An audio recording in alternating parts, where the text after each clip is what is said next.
Okay. Hello, friends. I'm popping on a little early to see you. Getting it all ready here. I hope you're doing well. We're going to stay on as long as I can. It's been a challenging past few days.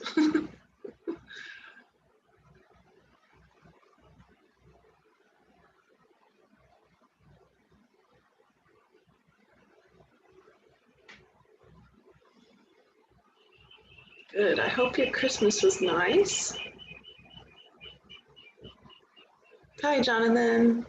Yeah, right? In space. Well, my background's kind of bad right now, so I figured we'd try some space. I think it looks all right. It makes my hair disappear a little, but it happens. Good morning, Joe. I'm glad to see you.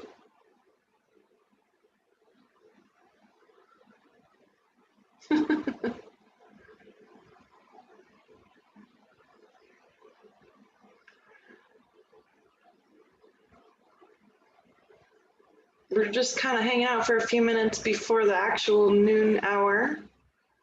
Wanted people to see that I was on so we can talk. This is my special cup. This is the mystical unicorn coffee cup.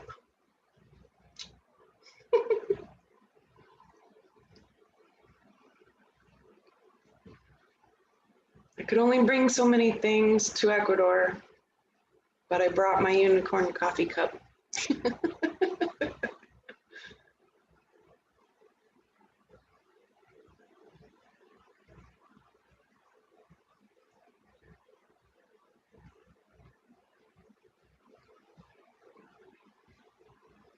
All right. Say hi in the chat if you like to. Yeah, it's been pretty insane. It shows up for me in the physical because my body has, everything's breaking down. So my body is, it's not taking it very well. Hi, Uma. I'm so glad you're here.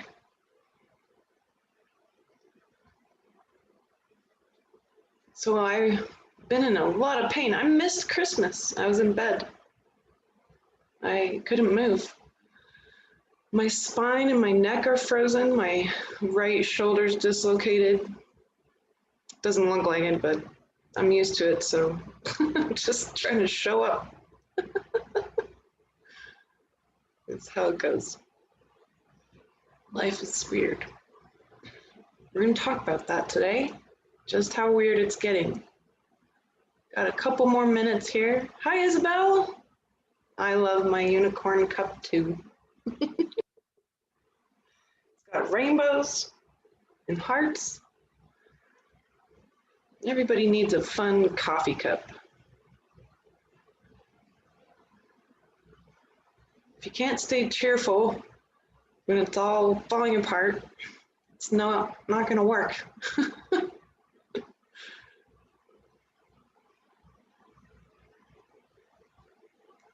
Good, we have one more minute and then we're, oh my gosh, happy birthday, Daniel. Happy birthday, my friend. I'm so glad you're here. I love you. Good morning, Sarita, and hello, Sherry.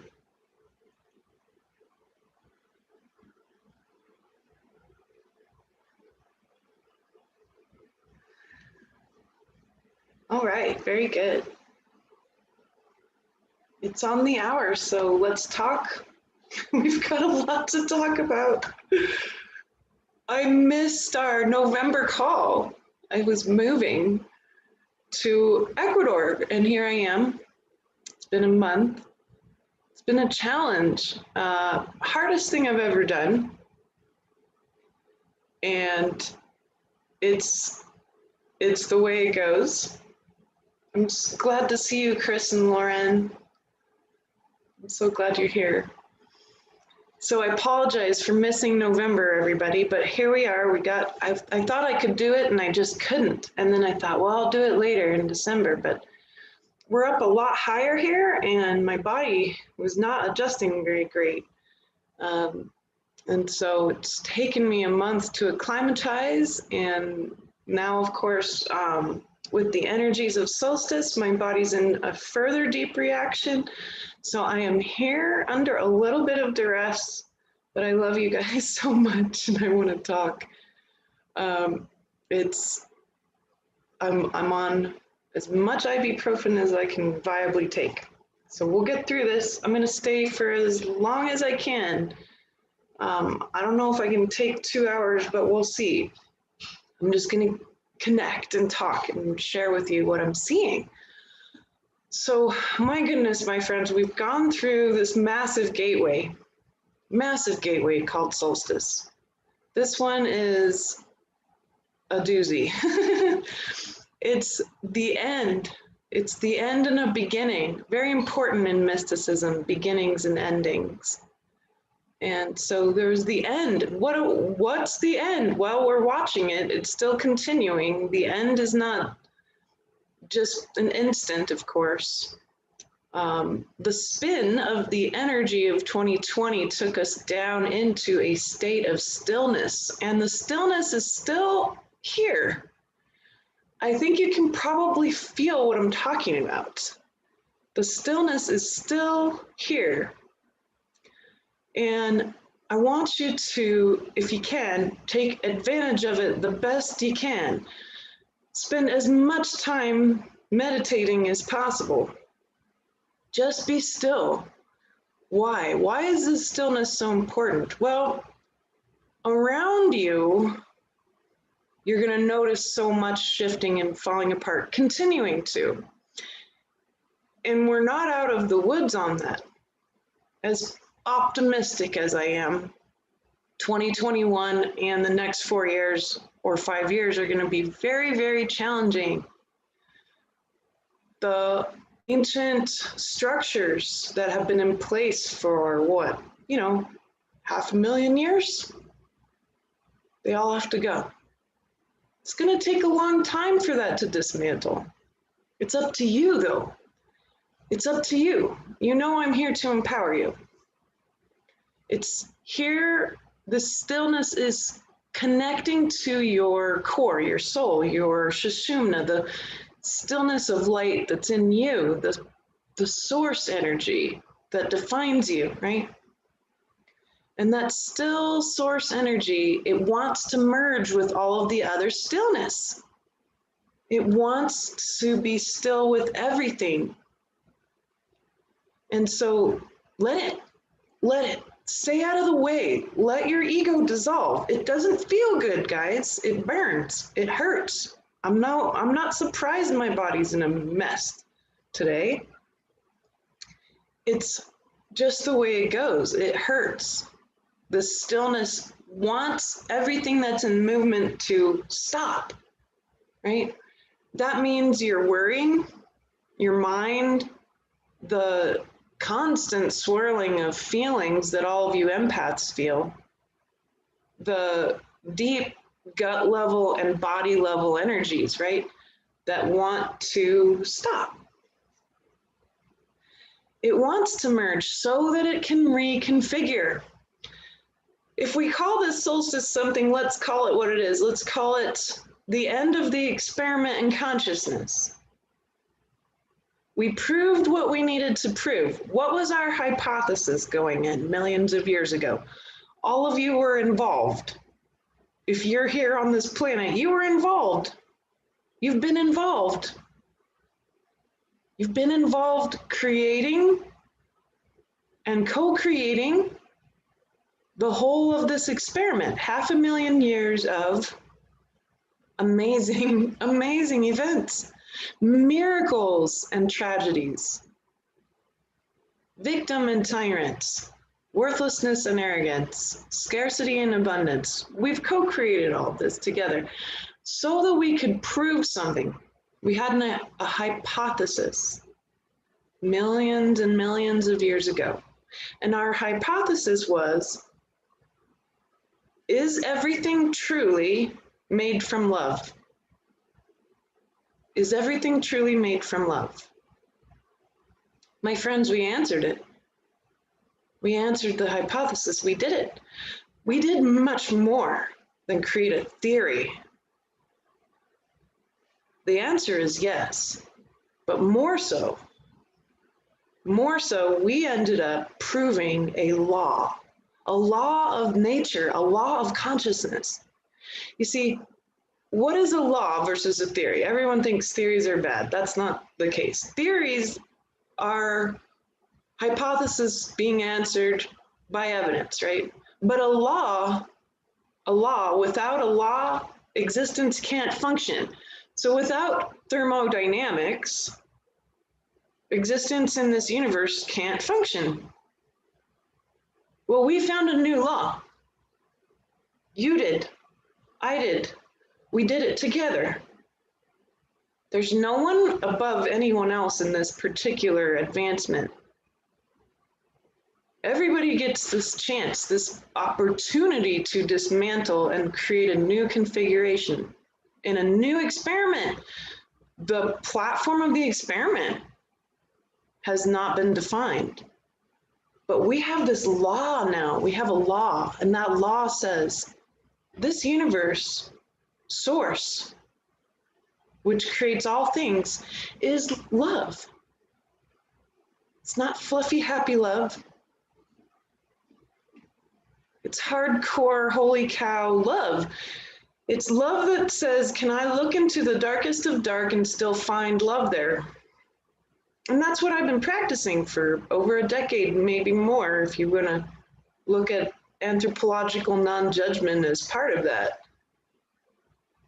But I've been working at that. That's what mysticism is to navigate energies and to search out these laws, to search out in the darkness, in the things that we abhor, in the things we push away from ourselves, to search out that love. And we found it over and over and over again. We found it so often that we never didn't find it, which means it's a law. No other hypothesis makes sense. So we have this now. This is going to be, if you want it to be, I want you to know how important you are. You know that. You know that that's what I talk about if you listen to me talk. How important you are. That we have this law. We can build a new experiment on this new law. This could be our platform. But it's formless. Love is timeless. Love is the universe containing all things and the void. It's both. Love is the clear light of existence. Love is the golden light of enlightenment. Love is the still light of the 12th dimension. You are love. So we know this, and I want you to contemplate it because this is your chance. This is your chance to take this opportunity to reconfigure. So what does this mean? What's this stillness doing to us? My body certainly doesn't like it. Whatever's going on, the stillness is breaking down your DNA. It's breaking down your ego along with it, and it's breaking down all the trauma of our ancestors. You see, original DNA, the DNA that the Lyrans made and that the beautiful galaxy we live in, where it was seeded and nurtured, it was a 12-strand DNA. It wasn't 2 strands. And these 12 strands, of course, were very ethereal. If you looked at it under a microscope, it would look quite different than the DNA we have right now. When Atlantis fell and those that had been maintaining that original 12-strand DNA, when they had mainly died out. There was very few left. And there were these hominids that were on the earth who had a lot of attributes that were very close. So in the DNA now, you'll look at how many different kinds of hominids actually were needed to create the Homo sapien form.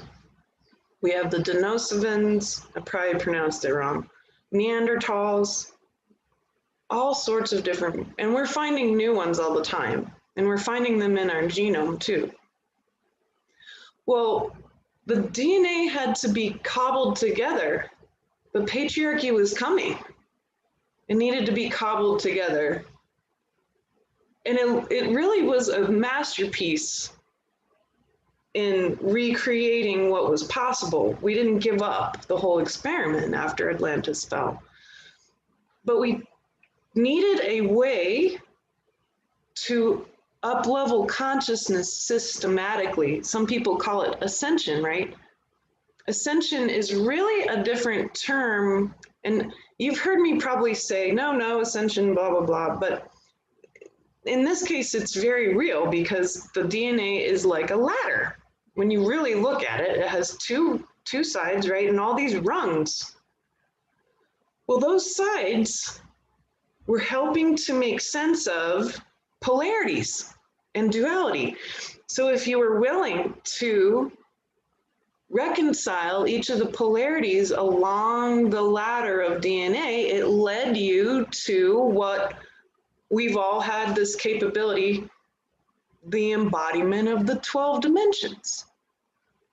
It was a path to enlightenment. If you could dismantle your relationship with victim tyrant, if you could dismantle and reconcile your relationship with scarcity and abundance, or dismantle any other polarity along that ladder, then it helped you to bring in more light into the DNA, and it helped you to ascend your consciousness. That's where this concept came from.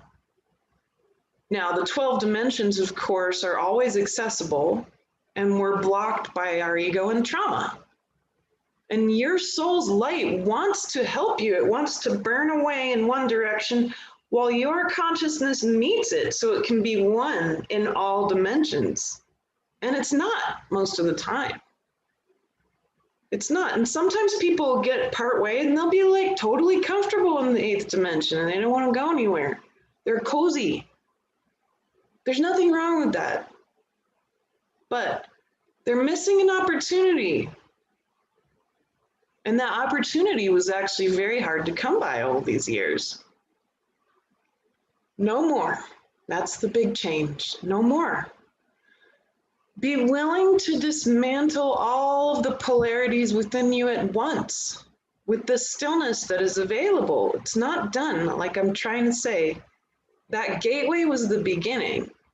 I have no idea when it will last, how long it will last, when there'll be another wave energy. Probably till, I'm assuming the way that energy works, it's pretty systematic. You know, orbits have something that you can measure. Waves are things you can measure. This wave, it came to a still point as it crashed, right? And then we're in this still point. And it's gonna start back up. And, you know, it begins very soon here, this beginning of the wave. And then it meets its midpoint at equinox. And then it'll crash again. But the energy, the flow, the cross currents are going to be quite different than before because we're dealing with a planet who is deeply conscious, right? And this planet is co-creating this whole entire thing too. She's the one who decided humans really deserved a restart, right? She didn't kick us off. She hasn't kicked us off. She's continuing to nurture what she promised she would, humanity. And that's something we ought to be constantly grateful for. Nothing around you in nature has ego. Birds don't have ego. The grass doesn't have ego. But your relationship with all of those things is all one. It's one level of consciousness. So this two-strand DNA piece is breaking down. And the ethereal strands, those which had been waiting in the wings to be able to have this opportunity in consciousness, to be available, all this is very esoteric. It's not something I'm going to be able to sit down in a lab and look at yet, because I believe we're on our way to becoming a totally different species. It's a moment of punctuated equilibrium, and in evolutionary biology, that's what you're looking at. You're looking at punctuated equilibrium, these bursts of change, these bursts of evolution. Evolution doesn't happen slowly and steadily. It happens in big, huge, explosive moments like this still moment that we're in. So these ethereal pieces, they're coming in. They want to be reconnected to the original configuration. And that means that so much more is available in consciousness. So here's a really great task for you. If you know what your true soul's essence is, what the frequency of your consciousness is, everybody's different. We all play a different note. There's plenty of frequencies and wavelengths to choose from, but you are one of those. The whole spectrum isn't complete without you. You are one of those frequencies. If you know what that is, then that can actually change the game, because now you can allow that to take over. And it's something blessed. It's something wonderful. It's not going to be an action. It's the stillness of the action. Let me give you an example. So for so long, I thought I understood what my essence was. And my teacher pointed out, you know, you've done a lot of seeing on yourself, and yet you're kind of bad at seeing on yourself. So trying to see yourself is hard, no matter how psychic you are. And she said, you have believed that your essence is wonder. That's the action of your essence. That's the love that your essence has. But that's not what your essence is. So just yesterday, I was eating lunch with my teacher, and I said, you know, whatever it takes, I'm willing to give up everything I know about my essence. You got to be able to turn on a dime when you're doing mysticism. You can't be attached to anything. No body of work, no desire, no fear, nothing you love. So I said, hey, you know, I love wonder. Wonder has been what I understand my essence is. It makes me full of joy. It puts my body in motion. And she said, yes, but your essence is still. It's very still. And I said, what do you think it is? I was willing to do whatever it took to find that out. She said, well, I already know, because I was looking at you the other day. That's so nice to have a teacher that looks at you regularly. And she said, your essence is illumination.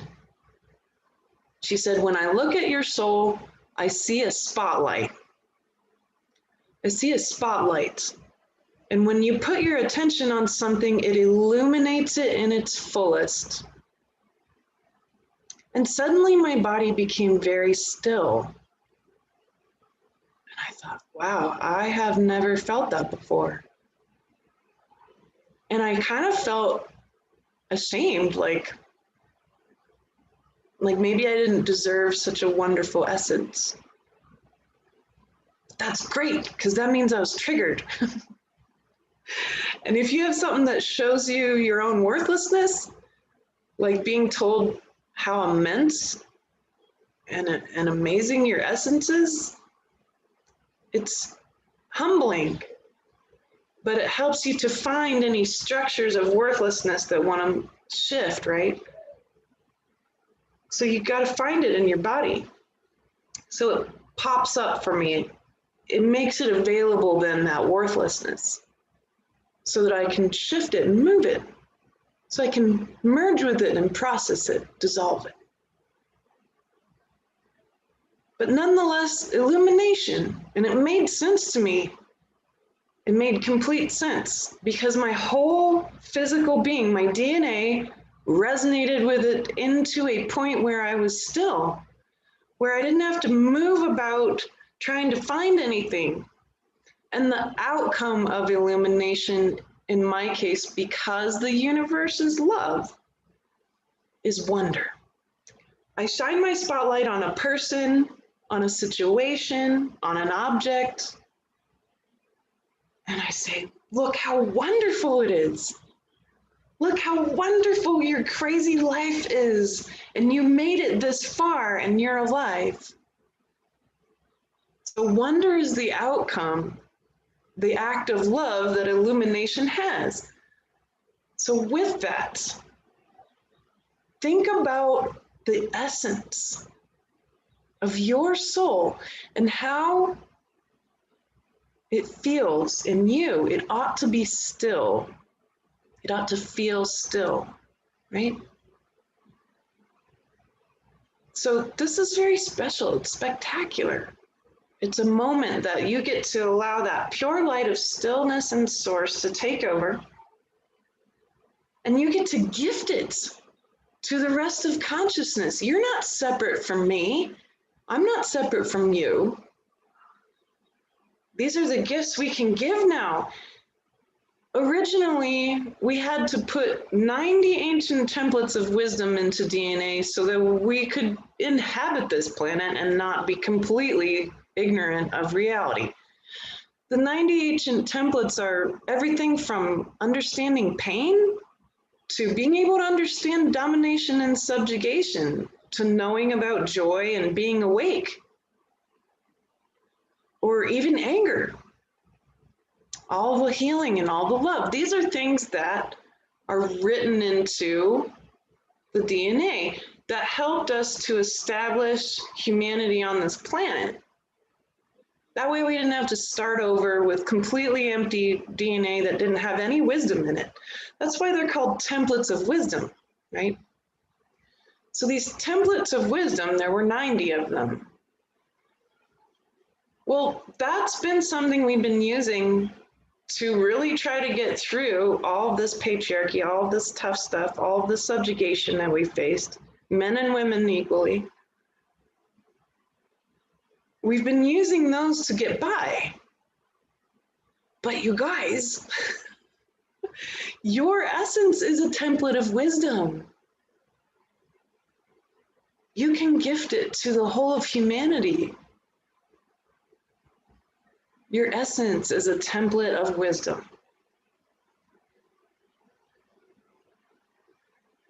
Right now, with so much formlessness and with a completely new experiment online, you have this chance to offer your essence as a gift. You don't need to know exactly what the name of it is. Just feel it deep inside yourself. And as you offer this, it becomes available to everyone in consciousness on this planet and beyond. It's such a wonderful thing. We get to be able to utilize your wisdom, all of humankind. What wisdom would you give as a gift to the new experiment? That's your job right now. That's your job right now, is to list that off. What do you want to give as a gift? What do you know that you want to gift out there into the universe of consciousness? What journey has your soul made? And if it's part of your essence or your knowledge, your wisdom, whatever it might be, Contemplate it, allow it to unfold for the rest of humankind. Because now's the chance that we have as a new grid of light, a new grid of beings in consciousness who can come together and renew a brand new experiment. And if it's an experiment, what will our hypothesis be? I think a good start would be, can humanity rebuild this planet in harmony with Gaia and create what we know as New Earth? New Earth isn't just going to show up. This idea that we're going to go into New Earth and that it's just going to be all available and all there for us, that's not real. It's you who creates it. We create it together. We co-create as sovereign beings. You are a sovereign being in sovereign service. That includes you. You don't leave yourself out of service anymore. Old news. Selfless service got us through some really tough times, but sovereignty right now is the most important thing you can establish for yourself. Do you have a sovereign field? My teacher pointed out, Elizabeth, you don't have a sovereign field? You have 6 younger siblings and 2 parents and all these different nephews, and you have all this family, you have a husband, you have children. And what do you find that you're doing? Well, I said, well, I notice whenever I up-level my consciousness, my family comes to call. That's not a problem. It just means that I've let them continue to use that light, but not in a deeply reciprocal manner, not in a truly reciprocal manner.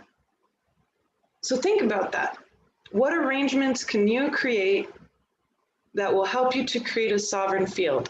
I'm like totally beginning on this. I'm just talking about what I've learned in the past few days. There's this old concept that people who are married with children cannot be enlightened. And I love it when someone tells me I can't do something, because of course I'm going to go find a way to do it. In school, they said, no, you can't create a universal theory of change for culture. I said, good, I'm glad you said that, because now I'm going to try even harder. And guess what? We did. I didn't do it alone, of course.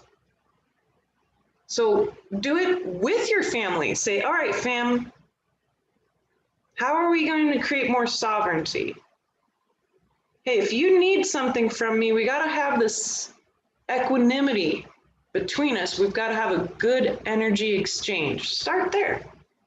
What's a good energy exchange? Do you have some people in your life where you're feeling codependent with them? That's not going to work. Enlightenment is unbounded awareness. Enlightenment doesn't mean no ego. That needs to be finished and shattered, that whole belief that enlightenment means no ego, that enlightenment means sainthood. It doesn't. Enlightenment means unbounded awareness, where you become your soul's essence entirely, every cell of you. I have no idea what that will look like. I'm going to try. I'm going to keep trying. One thing that my husband and I do to create sovereign fields, we actually have separate bedrooms. I have a space where I work and I sleep and I have my own space. That's a great start. A lot of people thought it was so weird. His family thought we were going to get a divorce. And I'm like, no, I think we would get a divorce if we shared a room. So having your own space, maybe it's your own meditation space and you share a bed with your partner. Do your children come and sleep with you a lot? getting them trained up to be able to sleep on their own, having allotted time every single day for meditation and processing. Some folks are really blessed with large enough spaces to do that. If you don't have that, you can create a nice little corner for yourself. Maybe get a new chair and a little end table, and that can be your meditation chair or something, right? But start to consider your sovereignty from the inside, from the personal outward. Then you can consider your sovereignty as it comes into the rest of the community, right? And then your whole town and all these things, all that will come. But start at home. So what to do with this energy right now? Consider what you're going to gift. What is your wisdom? Without petting your ego, what's your wisdom that you want to gift to humankind right now? Create a sovereign space and a sovereign field. Consider all the ways that you can have your own space, your own money, right? Your own energy. You know, you can only take it so far. I can't just go, and I don't want to, just go get divorced. That's not going to work. But how else can I create sovereignty for myself as a married woman or a married man with children in this case? So it's just something that needs to be really well established. Our sovereign fields are going to be very, very important because your essence is unique. And the more you can embody it, the better. If you have a lot of dependency or codependency around you, you won't be able to focus. You won't be able to become still regularly enough to take advantage of what's happening right now with the evolution of humankind. The other thing I've learned is how important meditating on that essence is. Finding it out is one thing. I can see people's essences well enough. I thought I could see my own, but my teacher's right. I'm terrible at looking at myself. And she's totally right. Wonder is the energy that comes from illumination. But if you can meditate on your essence, you're getting really close to, and you want to embody it. That means you want to feel it fully in your whole body, right? You want to feel it. That feeling is key. The feeling tells you a lot about the frequency that you're needing to embody. And then your body acclimatizes to it. The cells are mostly water, right? So they read that frequency of your essence, and it helps them and nurtures them and brings in more light. If you can meditate on that essence, then that is actually a special gift. It gives you, you're one step away from source, gives you that chance to work on the witness. In order to enter into the embodiment of source fully, you can't have a witness. You gotta let your witness go. But you can't do that unless you get that far close to source. So your essence is the singular step, the moment of individuation that your consciousness took to be here now. Okay, with all this sovereignty talk, now let's talk about the masculine and feminine. I'm gonna teach a class on the 16th. I'm gonna make it $22. I wanna talk about what's happening to the masculine and the feminine right now. I want to give some ideas and tools on how to heal. One of the greatest things that's coming up in all the women and all the men is shame. I've had many people write me about shame lately. So if you have been feeling it, you're not alone. Shame is an incredibly low frequency, right? And that shame energy is very powerful. that shame energy can drag all of your whole body into illness. And we wear it. We wear it like a shame suit or a torture suit. We wear it. It gets established. And then a lot of other different energies of worthlessness build from there. But shame is the foundation of that worthlessness. Shame is the foundation of fear. Shame is the foundation of anger and grief. So we need to get rid of this shame suit, right? How do you do that? In women and men right now, a lot of this shame is coming up, and it looks like different things for each essence. So there are a lot of men who have had a lot of feminine lives, and then they end up in a masculine embodiment, and they feel a lot of shame for being a man. They feel ashamed of their bodies. They feel ashamed of their desires and their fears, right? And then, of course, there's been men who have had immense amount of masculine lives. They've come in as a man once more, and they have this bulked up energy of protecting themselves. So they wear armor around their hearts. All these men wearing armor and rucksacks. Those of you with military backgrounds in this life or others. A lot of these guys never drop their flak jackets or their rucksacks or their armor or their swords or their spears or guns or whatever it was that they needed to protect themselves. It was the externalization of the shame of the masculine over eons of subjugation, where men were used as cannon fodder, men were used as workers, men were used as breadwinners, men were used over and over again by the elite masculine, who were the ones who maintained the actual patriarchy itself, and they still exist. They're all getting revealed right before your eyes if you're paying attention very closely. So that's really key. That history has been built up in the masculine embodiment. It's what destroys the masculine desire to heal. It's what creates the death wish and the adrenaline addictions. It's what creates the hatred of women, because there's still a lot of that. There's the hatred of women. A lot of it was learned, but that learning is also deeply embodied.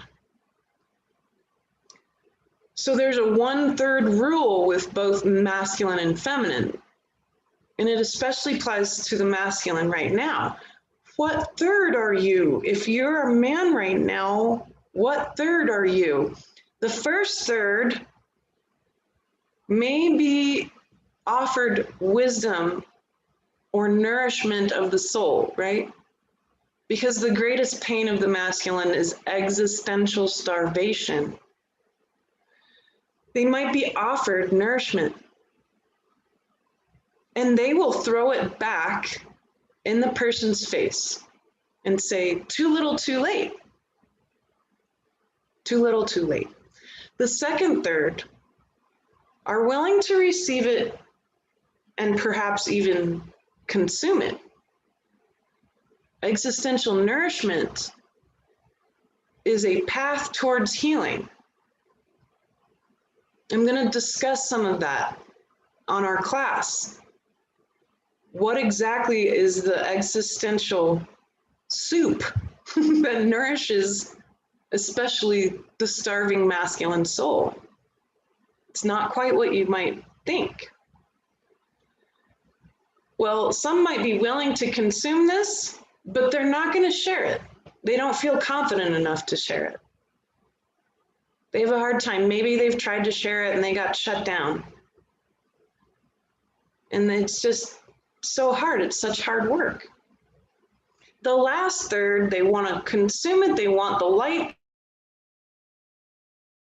They want to be nourished, and they want to share it because they know from their own experience that it's helped them. What third are you? what third are the men around you? Again, there's no problem with any of these choices. If the soul is going to choose one of these choices, it's because they are wanting to learn more about that. But that often can be very selfish because they're not considering the whole of the whole masculine. Masculine energy, the divine masculine, will be lit up when the pendulum swings the other direction, when there's enough men out there who have received and want to share what's available. And I'm not talking about written knowledge at all. I'm talking about existential and very rich light. And that's going to take certain forms. It's going to be wisdom. Knowledge supports wisdom, not the other way around. Now, there's a different kind of equation that works with the feminine. There's a 1/3 rule that works with women too. And it's actually a lot more painful in some ways because women have had to try to get by for so long as second-class citizens. So we've learned some very nasty habits. One of them is backstabbing. So the first third of the feminine are going to try to look out for themselves over everyone else because they have to survive.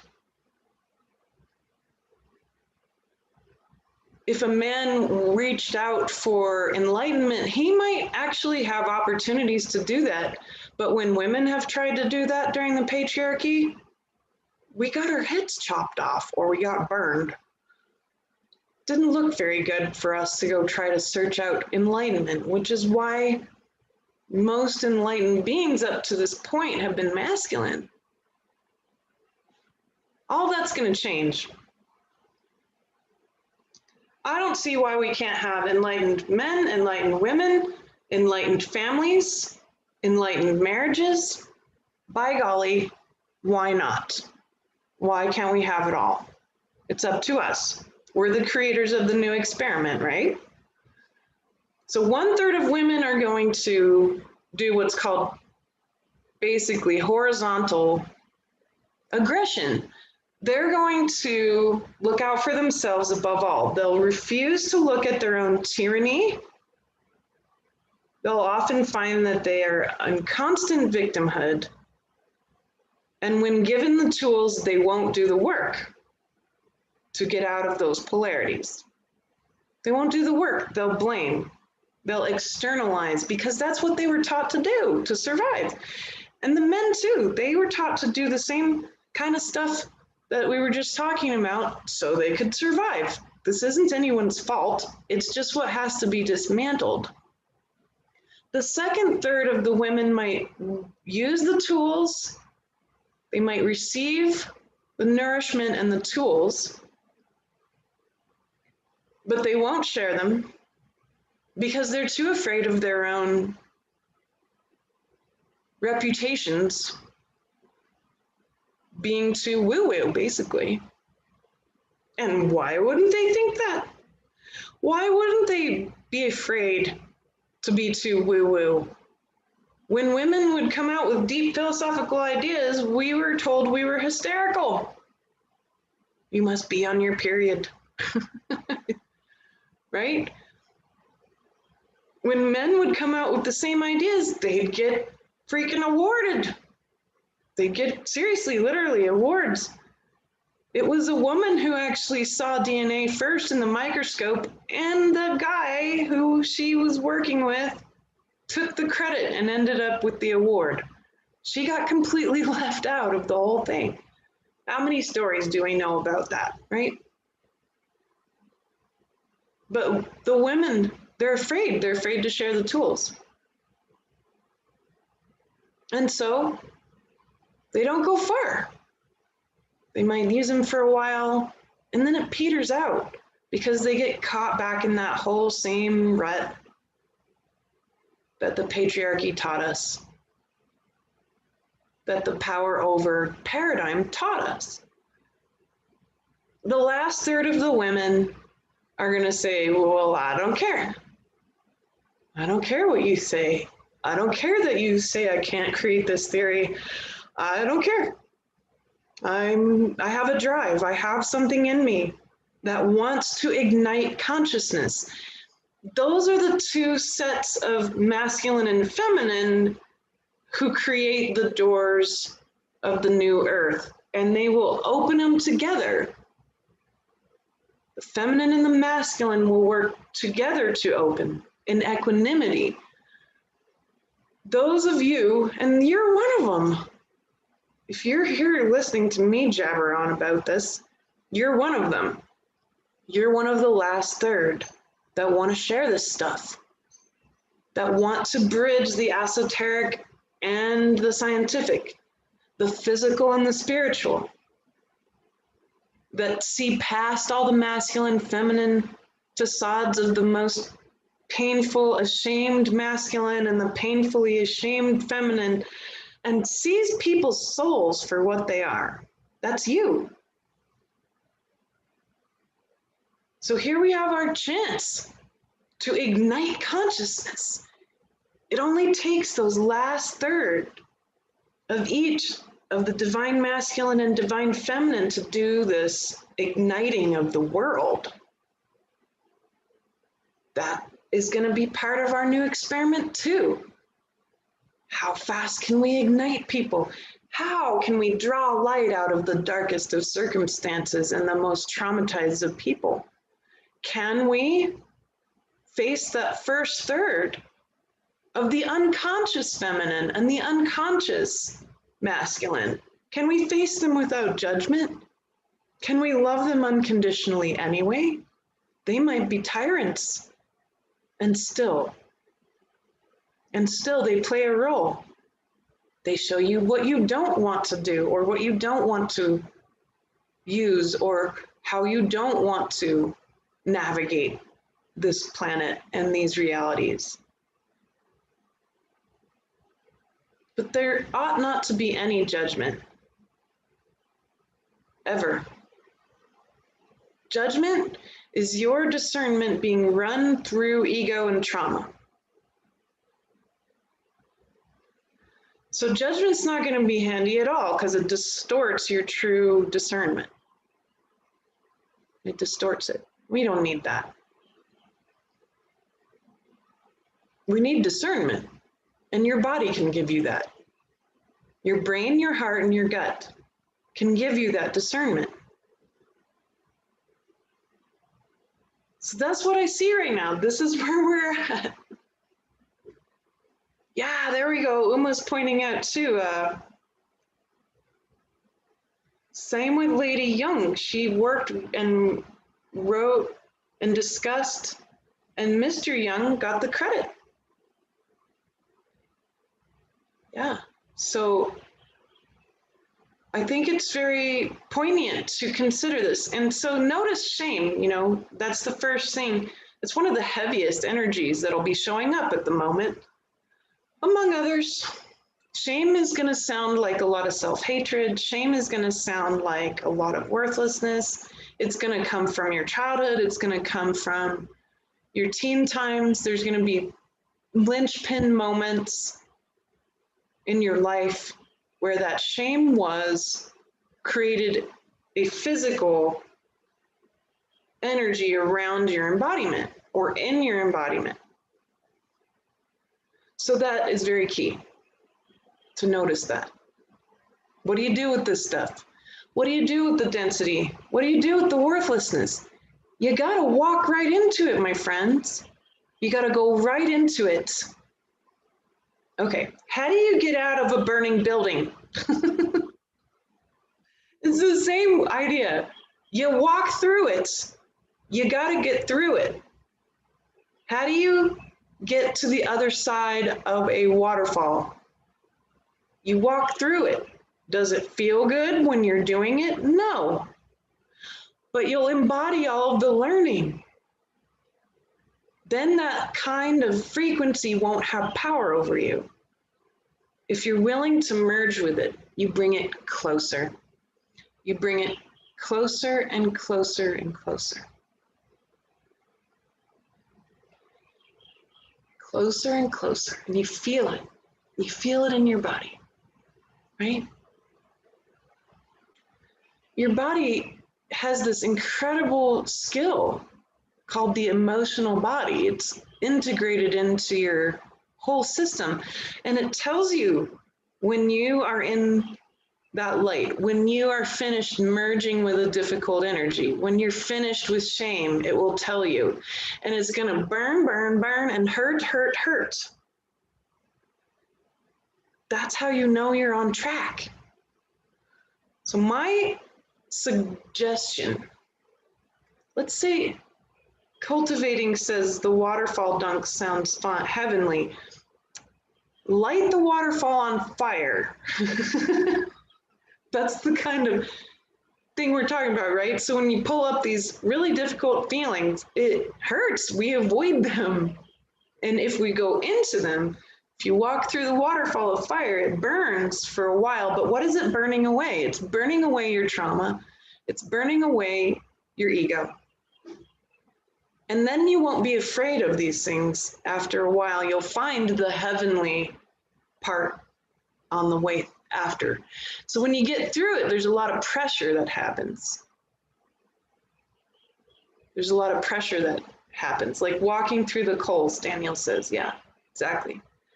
There's a lot of pressure and pain that happens, but on the other side, there's a euphoria. There's the light. There's the expansiveness, because you just burned away a whole bunch of trash bags of trauma. Trash bags of trauma, right? You burned a whole bunch of them out. And then it feels like so much bigger. Then you're like, whoa, this is what they talk about when there's a new dimension. That's how you reach dimensions, my friends. Let your soul's essence inform you and help you and guide you, and you'll burn away all these trash bags of trauma and ego and become one with all the dimensions. That's how it's done. This is deep mysticism. Mysticism isn't super pleasant. It's hardcore.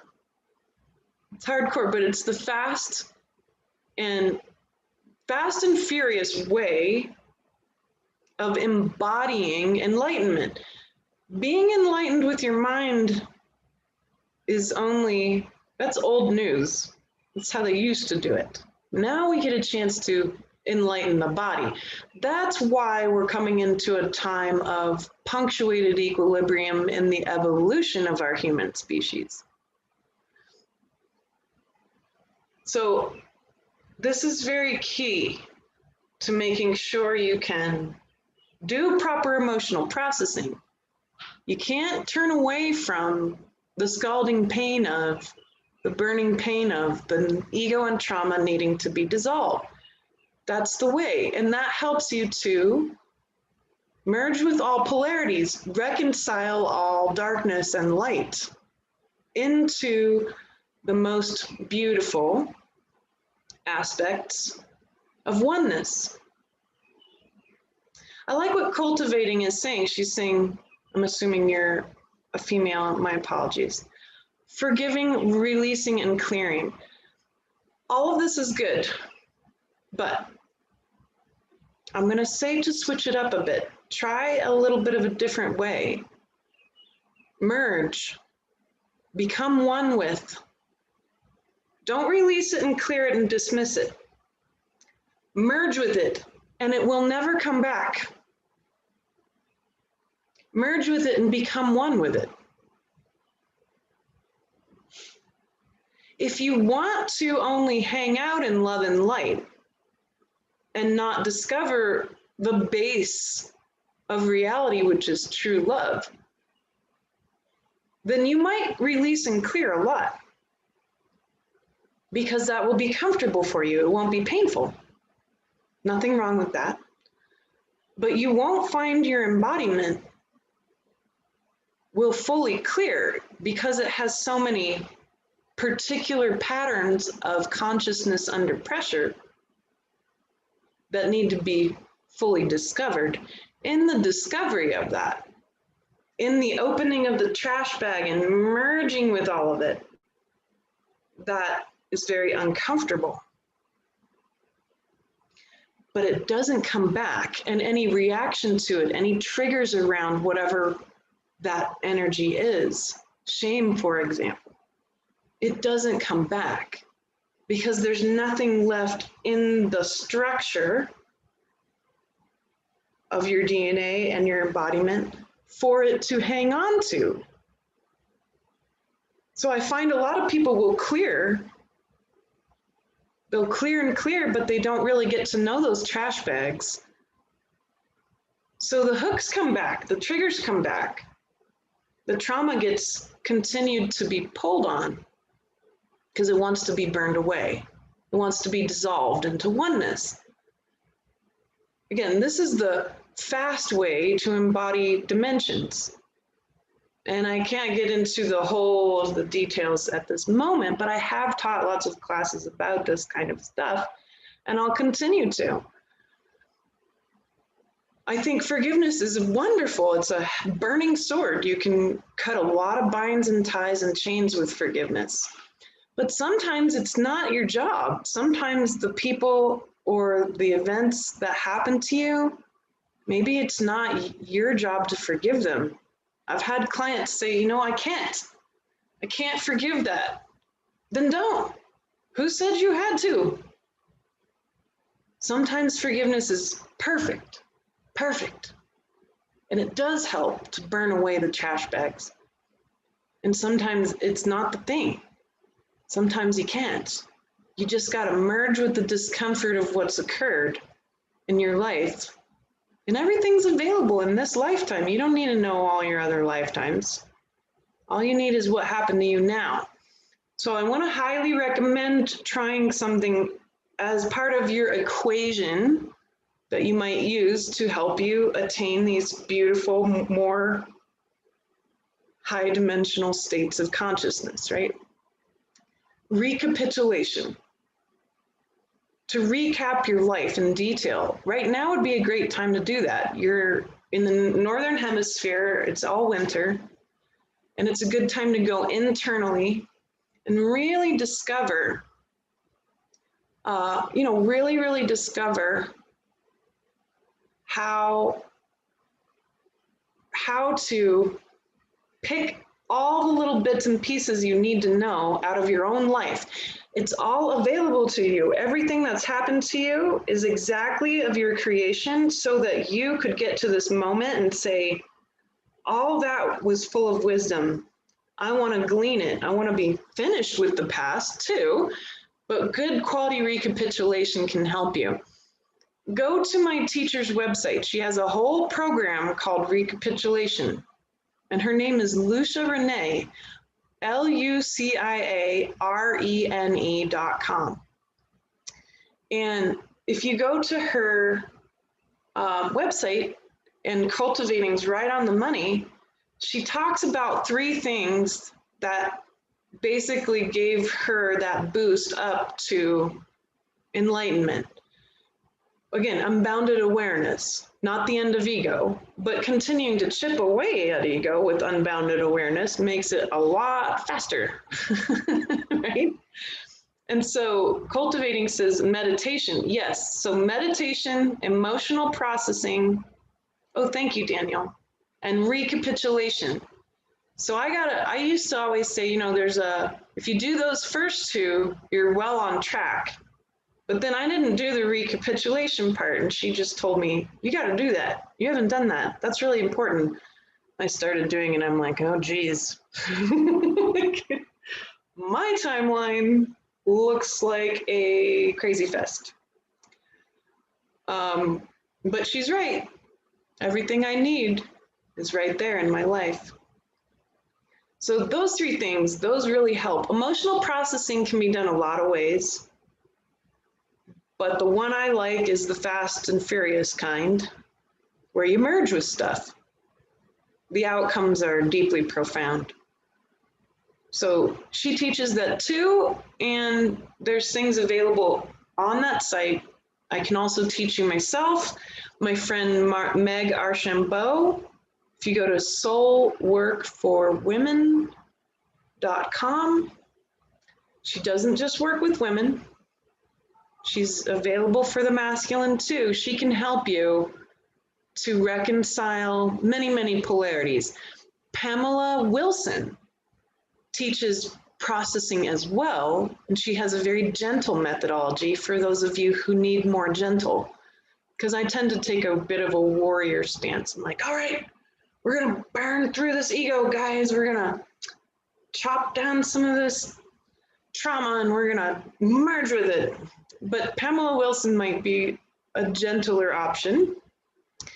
And then Leslie Temple Thurston, her work, The Marriage of Spirits, is worth going out and grabbing that book.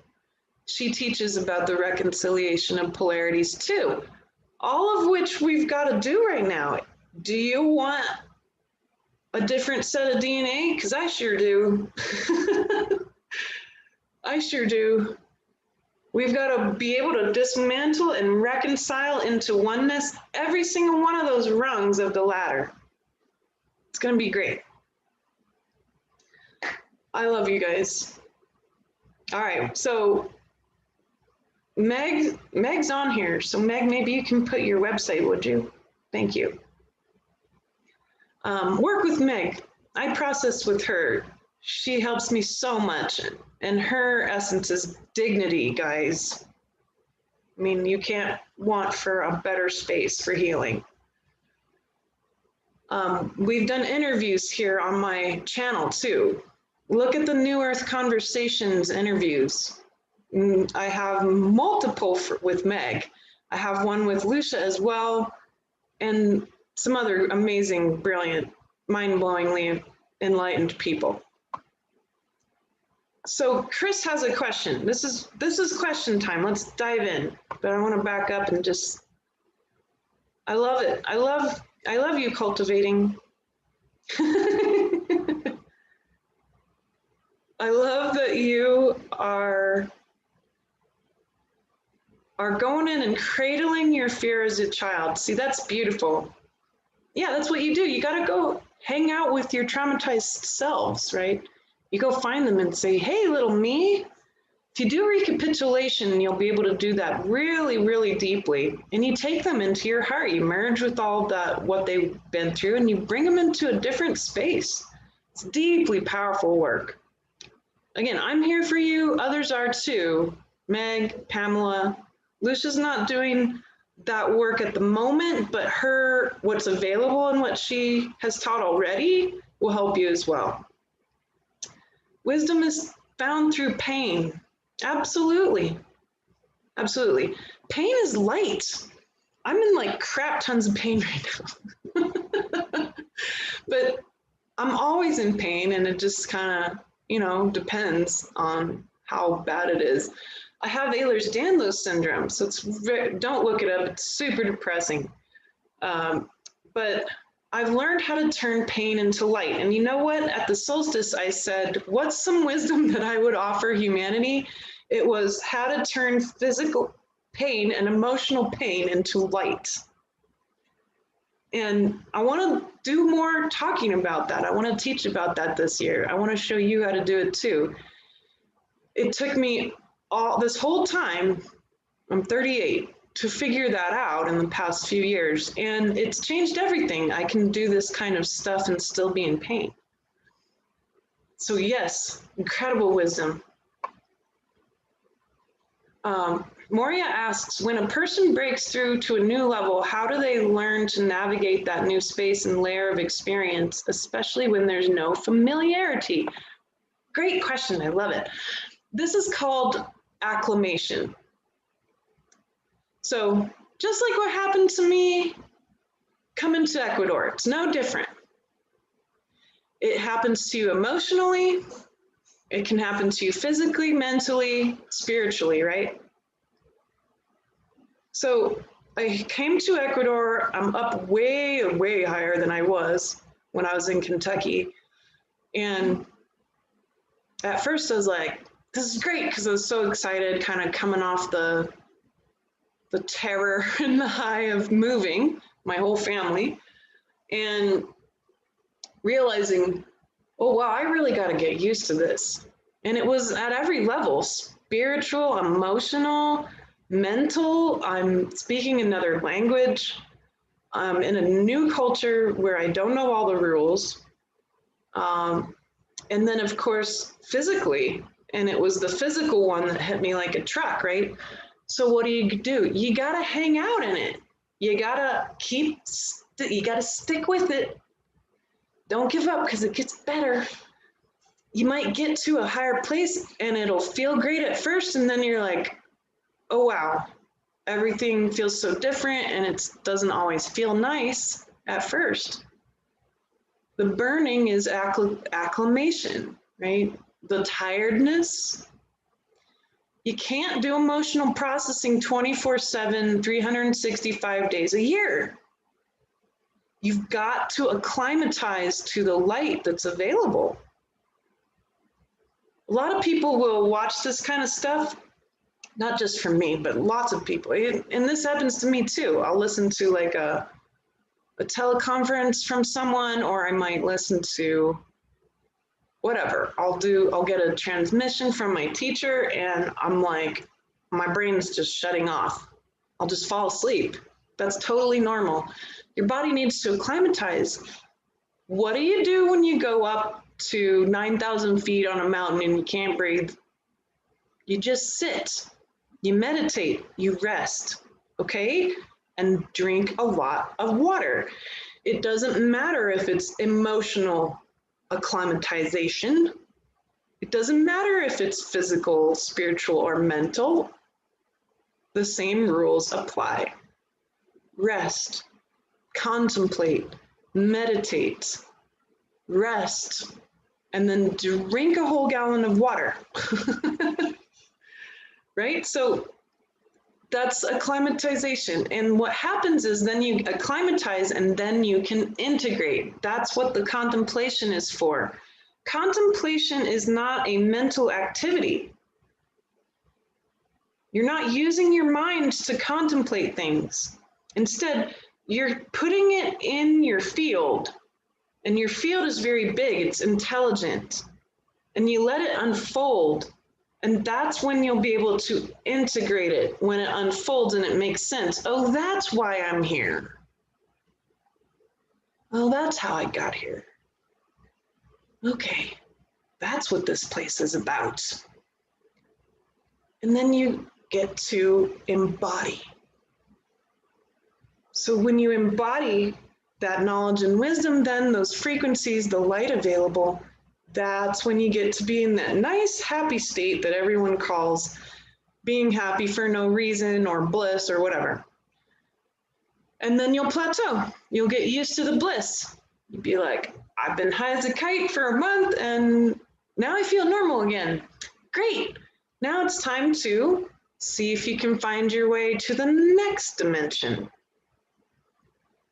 And listen, being a navigator of dimensions over here, not all dimensions are like doors. Some of them you have to fall back into. Sometimes it feels like a free fall. Be willing. You got to cultivate trust. You got to trust your own soul. There's a moment in time where you're not going forward into the highest dimensions, my friends. No. You don't reach 10, 11, and 12 forward. You back into it. You free fall into that stuff, man. So be willing to find new ways to open up and to surrender. And your soul drives you, it takes you, it holds you. Your soul's got you. You got to trust that. So I love what Chris is saying. How much do we need to go throw those trash bags and merge? Or can we take the whole bag to the curb and trust that whatever we need to merge with will become clear? That's kind of how I do it, Chris. Anything I'm triggered by, I'm like, thank you. thank you. You just showed me a new trash bag, right? Eventually, you do this merger thing enough. I've been doing it for 10 years that it's pretty hard to find triggers at that point. So whenever a trigger does show up, I'm like, oh, wow, okay, this is a good one. This must be a big one because it's been hiding, right? So you just keep noticing the triggers. And then another fast way to do it, Chris, is to go through this recapitulation process of your life. Everything you need is in your life. All the trauma stuff and the trash bags, even from your genetic lineage, is available in your life. All the programming and the conditioning you got, it's available. So if you get your timeline going and just really let your birth situation unfold, let your parenting unfold, that will give you much more clarity about what's available for you to merge with. And so we don't need to drag the trash bags out. They dissolve with our attention. That's how powerful attention is. When you put your attention on that trigger and you say, where is it in my body? Oh my gosh, it makes my throat hurt. Oh my gosh, it makes my heart cinch up. Oh, my tummy's reacting. My toe hurts. I'm serious. I've done sessions with people and they're like, my pinky hurts. Why does my pinky hurt? I'm like, because your trauma's here. It's trying to show you where your trauma is being held in your embodiment. There might be body memory there, you know. When we lift our arm to defend ourselves, it hits the pinky, or they'll have it in their toe. Why does it hurt in my toe? That burning, that pain is giving you a clue about where the trash bag is. So you go in and you open it, you get to know it. It's full of information. That way you don't have to relearn any of this crap, right? You open it, you get to know it, you merge with it. And then you don't have to relive it. You don't have to have more triggers to show you. You don't have to have more crap happening in your life to keep showing you where your crap is. These things, they love to hook right into you and they get stuck, and then it creates trauma, and then more trauma under pressure creates ego. And ego's just trying to protect itself, man. Ego's not a problem. It's just trauma under pressure. Trauma's not a problem. It's consciousness under pressure trying to learn about these frequencies. That's all. Good.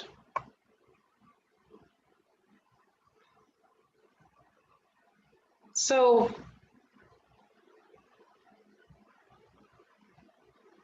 there is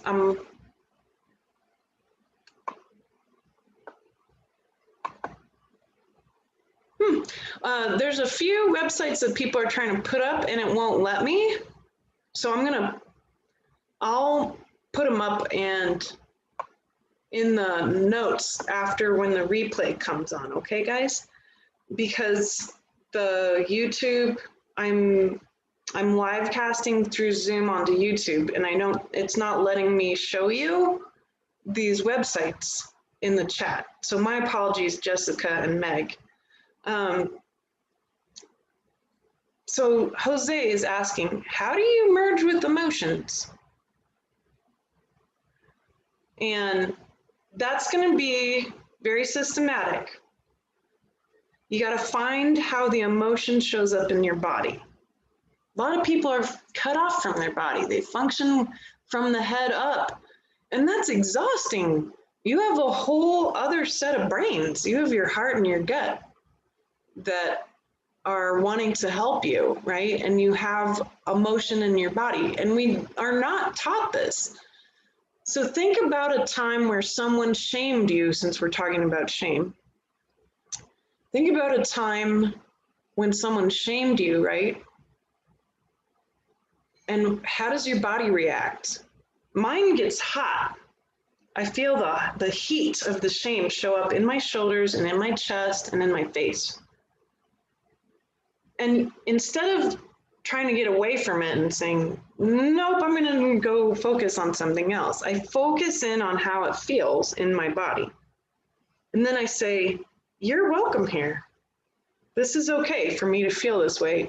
This is informing me about that trauma that was built up in my body. So you go into it, you just notice it, and you say thank you to it. You bow to it. Thank you, shame. I feel you. I feel that hurt part of myself. And it's welcome here. So we're not trying to avoid the pain and the shame and the emotions. We're not trying to avoid the negativity or the darkness. If you want to be free of darkness in your life, then you got to go get to know it so deeply that you may even be able to have unconditional love regarding any level of darkness. And that's the goal, but it starts with you. Do you unconditionally love yourself? Probably, likely not. We've been taught how to be worthless and how to hate ourselves over and over again till it became shame, right? So we gotta let it burn. I welcome you, shame. You're welcome here. This is allowed here. I embrace you. Bring it closer and closer. And then merge with it. And you might actually say it out loud. Dear heart, I fully welcome the shame in my body now. And take a big, deep breath.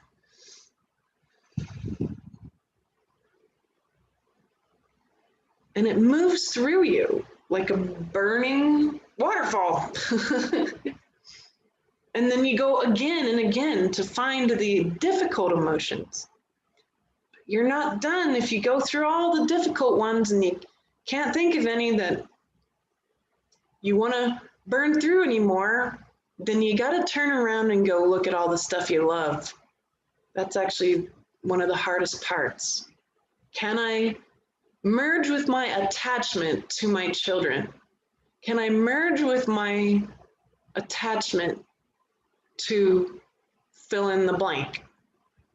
Can I merge with all of that so that I'm no longer attached and I can unconditionally love all of those things in any state they are in, whether they are near me or not? That's another level of mysticism. To go and be finished with your attachments and the things that you love so that they can come into the field in oneness with you. But you got to start with you. Start with yourself first. Start with how you've been treated. Start with this lifetime that you've experienced.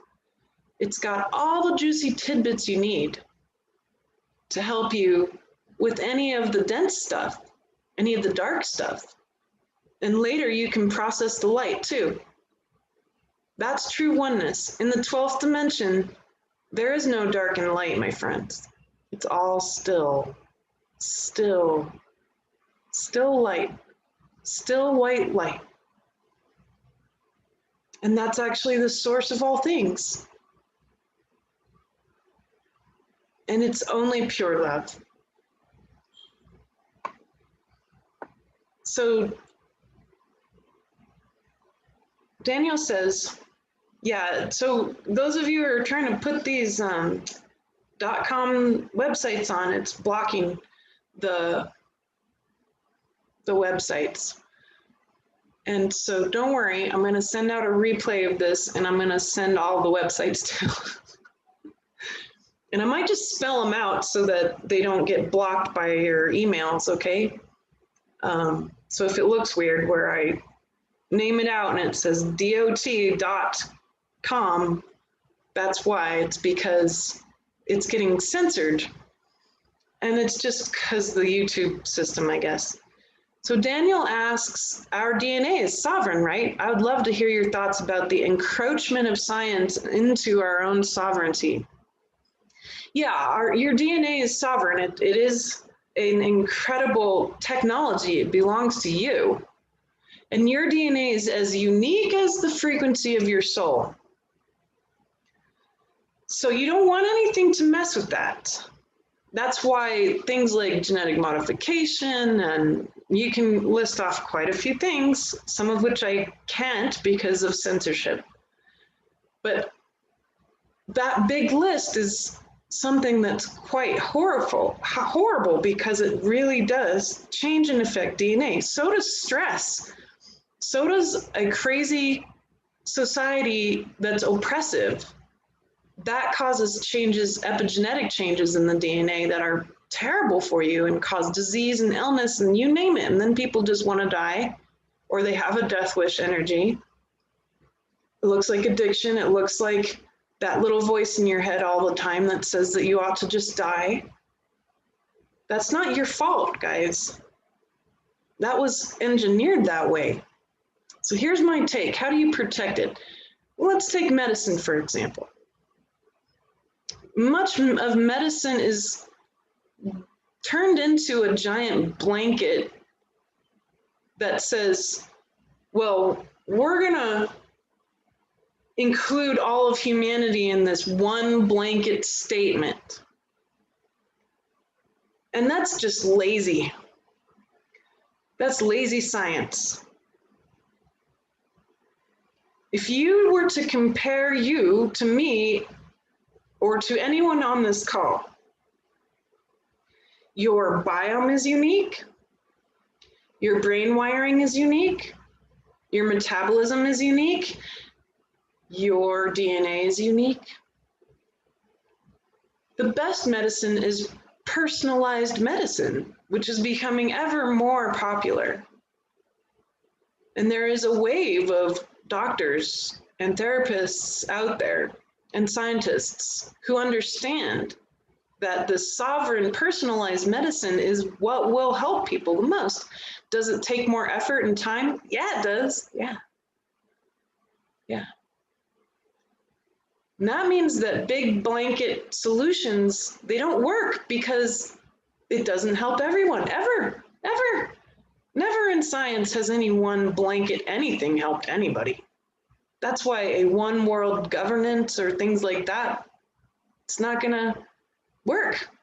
You can't do a blanket statement on anything, on any one species, on any one planet, ever. Everything's always localized, always.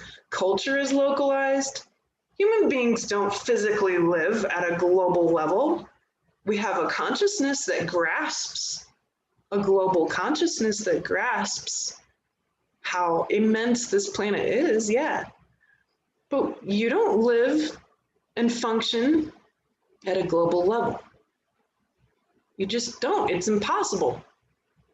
The quantum field is far more impactful than, say, a global field. So the localized, the personalized, the sovereign is the foundation of wellness. It's the foundation of science, good science. And I'm speaking from great amounts of academic background on this as an anthropologist who was trying to find global attributes. I fell into the trap too that said that we could do global cultural study. And you can, if you're only thinking about the very, very base elements of culture, you could look at how a global culture works, but honestly, the amount of data that it takes to have anything fulfilled would be impossible. In one lifetime, you'd have to have 20 quantum computers to make sense of how a global human race functions. No matter how good your data set is or how good your model is or methodology, it doesn't matter. And I developed one that got as close as you could to being able to use it at a universal level. But that doesn't matter. What it was really best used for was localism, your personal life, your business, your partnerships, your family, your town. That's where you function. That's where you physically function. Yes, maybe you travel to different countries for work, but you have a home. You have a culture you came from. You have your own individual culture. No two humans are alike. So any blanket, anything in theory, in science, in spirituality, it just isn't proper. It's not correct. It's not real. It's us trying to bring peace. And that's not how you bring peace. Peace is brought through compassion, through non-judgment, through love and consent. That's how peace is brought on. So I do believe very much you must protect your DNA. Protect it. It belongs to you. It's the greatest tool for your consciousness and for your soul's continued learning that was ever created in this galaxy and perhaps beyond. Treasure it. Treasure it. If you actually knew how much effort, how many billions of years of effort it took for this moment for you to exist now, and for us to talk right now like this, if you could see it, if you could really know it, it would floor you. It makes me cry sometimes, looking at the immensity of it and my gratitude of how much effort was put into this very moment. The end of the experiment of power over versus love. And the new experiment, new Earth. And how important you as an individual are for all of the divine masculine, for all of the divine feminine, for the whole planet, for the Earth itself.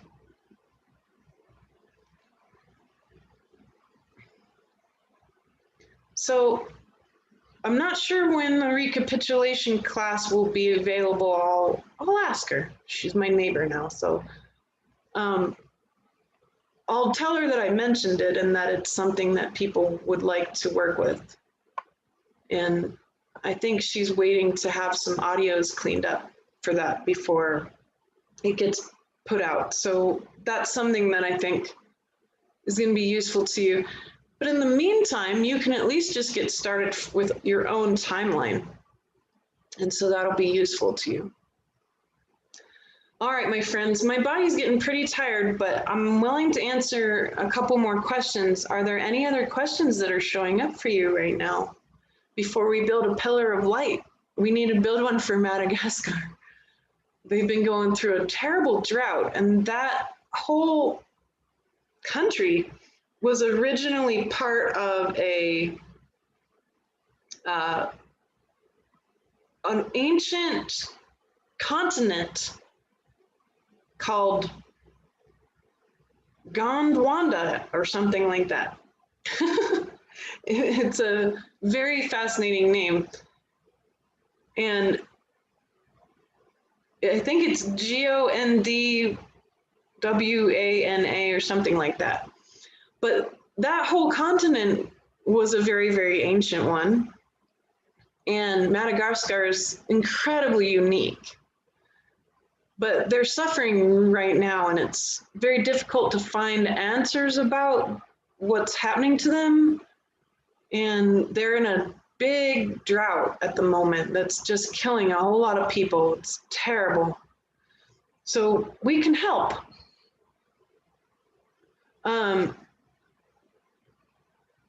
Gondwana. Yep, Fatima found it. Gondwana.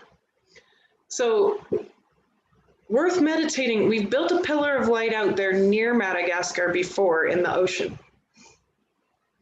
And now we'll build one in the center of Madagascar for the people. But again, this is the blessing we can give to the whole of the planet. So it includes any of your intentions for this coming year. And for yourself too, my friends. Remember, you gotta include you in your service, right? And think about the gifts you want to give to humanity. So for me, it would be illumination, it would be wonder, and of course, being able to turn physical pain into light, quantum healing, some of these wonderful bits of wisdom, these templates of wisdom that are useful for the whole of humanity. So do you have any other questions coming up at this moment? Anything goes. No question is too small. Every question is worth it. Yeah, think about that. Every question is worthwhile. Every question deserves to be seen, to be felt, and to be known. So Moria is asking, how does the current agenda of bioalterations affect our processing and integration in the evolvement of the experiment? Well, since the old experiment is done, we have to decide that. How do you want the agenda of bioalterations to affect the new experiment, right?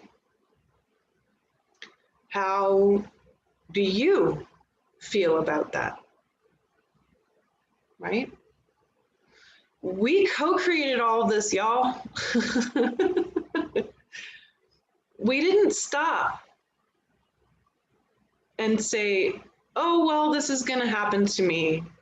We created it too by being here and being a part of it. Whether you were involved consciously or ignorant of it, you're here. We're co-creating this now.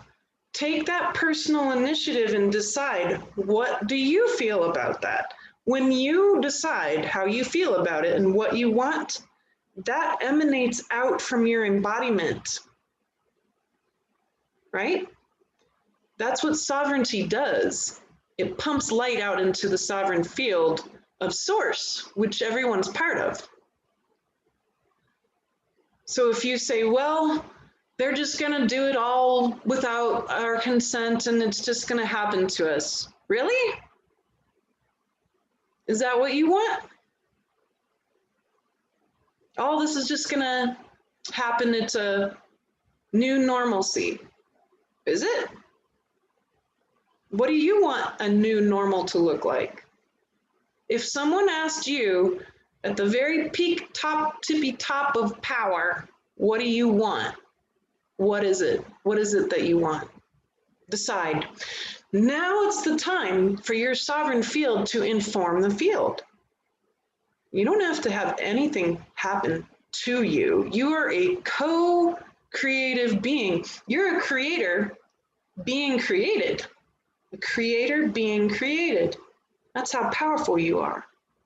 You have limitless power. Power is light. Light is consciousness. How conscious you are is also your power.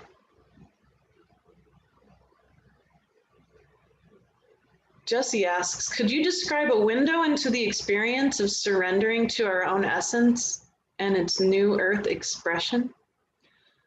Well, because it's such a new concept to me, first it's stillness. Going into it feels like very, very still. It feels incredibly, mind-blowingly peaceful to the point where I'm like, is this real? Can it really be this peaceful? That's my ego and my trauma talking, right? When you question the stillness, that's how you find your ego. You're like, hang on a second, it can really be this peaceful and still and happy and aware? That's how you know, oh, hey ego. Hi, trauma. You're welcome here. Yes, it can. And you just keep guiding it into the stillness. It's okay. It's not going to hurt you. You can dissolve in it. So if you can find that stillness, perhaps it's through discovering your own soul's frequency.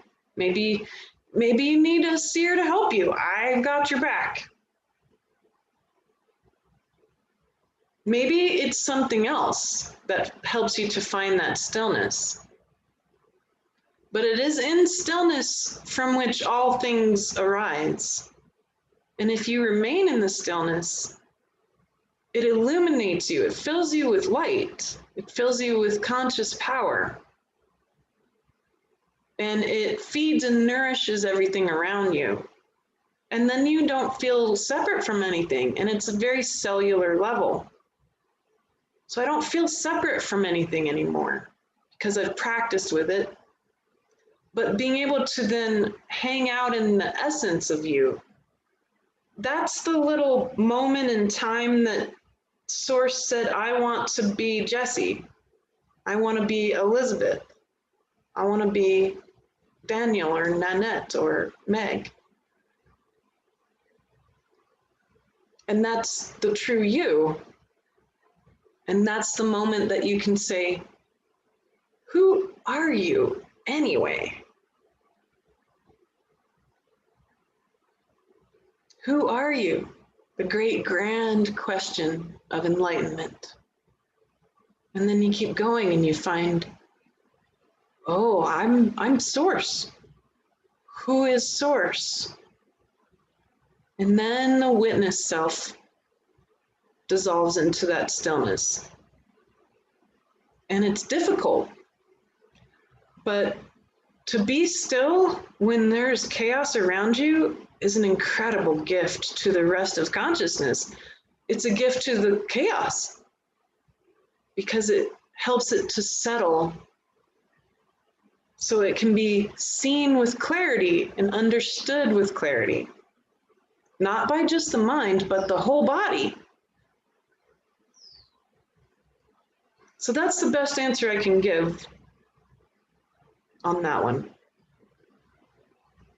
Yeah, Nanette, I love that. To the degree we claim our divine sovereignty, that's how we create humanity. And it's in that creative process of being a creator from stillness, from your essence creating. And it gets easier and easier because you'll notice more and more of the trauma, and you'll notice more and more of the ego and the pressure. And you can merge with it and dissolve it so it doesn't come back. So that's totally why we brought up shame. So Daniel's saying sovereignty is hard to achieve with all that shame in the way. Shame's the heaviest one. It's like lead, right? The shame suit. Eventually, my friends, we must fall in love with shame. How do you dissolve shame? You love it. Not saying be a masochist. I'm saying dive in. Dive into the shame. Find it in your body and love it. You are welcome here, shame. I'm ready to merge with you. I'm ready to know you so fully. Shame is like a book, and we carry it around, and it's the heaviest damn book in the library. We carry this thing around, and we're like, well, I'm on page 2592, and there's a whole lot more to go. Do you want to keep reading that book page by page? I don't, you don't. So you got to say, all right, book of shame, where are you in my body? I want to know this. I'm going to speed read this. I'm going to be finished with shame. I'm going to know it so well that I don't have to carry it around anymore. And shame might come through and be like, hey, shame. Hello, my old friend Shame, you've taught me so much. No, there's nothing here for you. Only light. There's only love here. And shame will move through. And it doesn't linger. It doesn't have anything else to attach to. These kinds of heavy energies are very sticky. So you don't have to worry about that anymore because you'll have known it so well, which was what you've been trying to accomplish after all. You'll know it so well that you won't have to find it anymore in this life.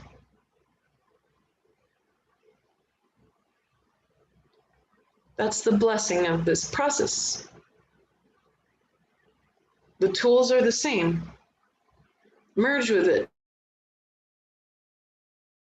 through love.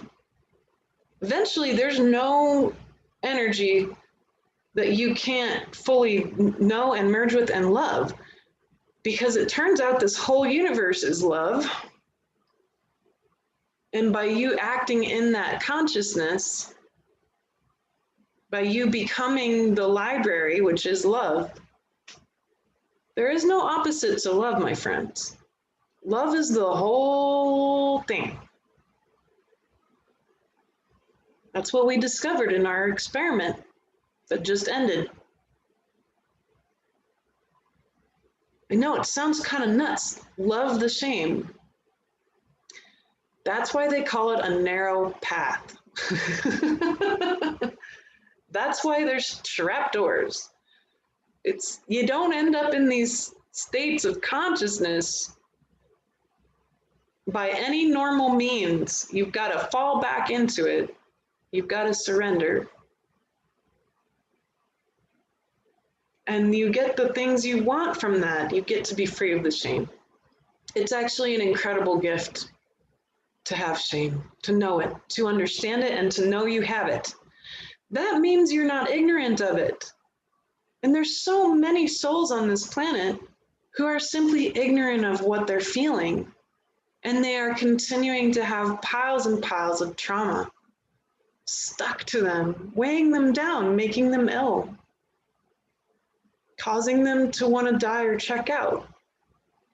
We know a lot of people like that. And it's really hard to see your stuff when you're in it, guys. That's why we need each other. I need help. My friend Meg helps me. My friend Jana, my teacher Lucia, my friend Daniel. All my friends, they help me to see my stuff, and I help them to see their stuff. We need each other for this. Yeah, you're going to have to back into source on your own, but you'll not have got there by yourself. We'll all get there together. I've got your back. I know you've got mine. And we can do it. We can climb the ladder together. We can help each other surrender and fall back into the light. We just got to keep talking about it. We got to keep finding it. We got to keep being willing to embody the most horrible crap so that it dissolves, so that we'll be finished carrying around these books of peak separation frequencies like shame. Yeah, and Daniel says that's why it came around Christmas. It's a gift. Absolutely. Yes, beautiful. All right, so here we're at our last 15 minutes. Thank you for your beautiful questions that helped give me another wind here. And let's build this pillar of light.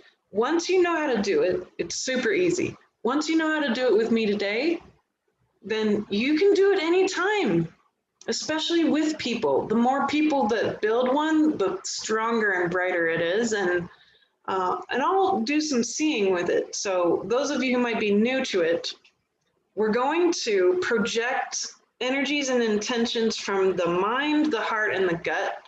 We're going to start with the gut as our foundation, and then we're going to build it. And I just kind of feel out the whole group here with us, and I consider, what energies I'm noticing. Madagascar came as being in need earlier while I was here in November, and early December came into my consciousness. It's a very powerful place. The fact that it's in such suffering is very deeply sad. So we really want to help the humans and the animals and the plants who are dying. But Madagascar is sort of like, in this moment energetically, it's kind of like, just like your life is a little miniature version of what's happening to the whole globe. And the globe is a miniature version of what's happening to the galaxy onward, right? So your life is never personal. It's always connected to the universal, and same with Madagascar. Well, we're going to use that by building a pillar of light and in putting our intentions into it. And it creates a fourth dimensional, which is through the imagination, a fourth dimensional structure that remains there, and it transmits your consciousness. It transmits the gifts you put out there into the field, into the source field, which connects all of human consciousness and connects to nature and the universe. That's how powerful this stuff is. Again, once you do it once and you know how, you can do it with friends and family or by yourself or whatever. Do it as you wish. And so let's get started. All right, so let's just go into meditation for a moment. I can feel all of you, and I'm so excited, and I missed you, and I'm sorry that I missed November, but I am so glad we got to meet once more in 2020 and really end it with something beautiful. And this is so precious, what we get to do right now. So let's find the center of Madagascar, and we can just float together. Madagascar's got a big mountain range straight through it. So it's actually mountains that we're going to be on top of. So let's just kind of hang out there, notice it. Notice the feeling of the energy. There's two very different energies. There's this really bright light that's happening all over the planet. And then there's that really, really dense kind of shattering energy that's happening with the experiment, but also all the structures that were built in that experiment. And of course, the suffering, right? The suffering of humans and animals and plants, because they don't have any water to drink. There's no rain. It's been going on for years now. And of course, I didn't know about that. Good luck trying to find any decent news, right? That tells you about these things. I ended up happening to hear it randomly, and it really affected me. So I thought, well, that's where we're going to do our pillar. Good. Just notice that there's a huge duality of energy, that white light and then the super dense, heavy energy. All right, so let's drop down into your gut mind. Your gut mind is all the bacteria of the body that speaks to your body. It really runs the show. And maybe rub your tummy a little bit and say hi to your gut mind. It's where all of your intuition and your deep knowing is. And we can just ask for the energies that you would like. So pick a few things that come to mind as a foundation for this pillar. And the ones that come up as a universal need at the moment are release, surrender, and relief. Release, surrender, relief. So if that resonates to you, bring those frequencies into your gut. Notice how it makes your body feel. Let that emotion hang out in the gut as a gift, and any other intentions coming from the gut mind. And let's create our pillar by just project it. If you ever watched Care Bears, same idea. Care Bear stare, right? So we're just going to let that energy move through you, move through your gut to the foundation of our pillar with a deep breath.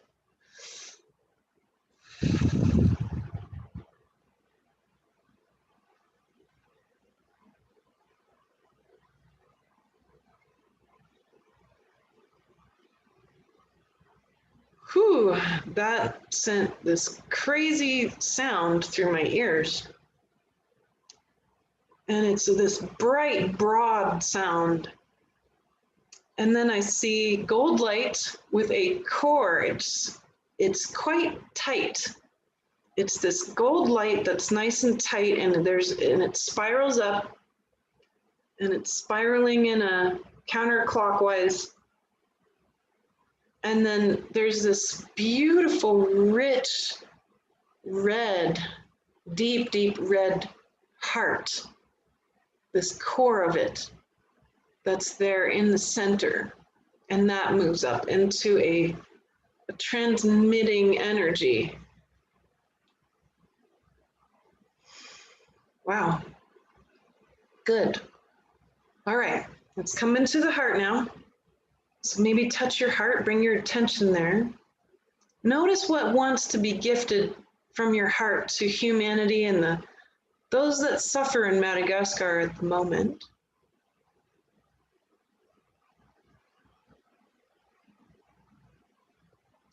So love obviously wants to come through, but then there's this very nice, comforting energy of contentment.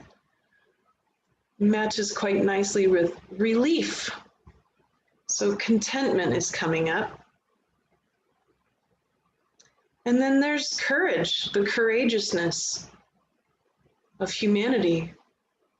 Really does require you to be quite the badass to be on the planet at the moment. So congratulations, you are a badass. Courage, contentment, and love. Let that come up into your heart as well as any other intentions you have for yourself and humanity. And let's project that into the center of our pillar with a deep breath.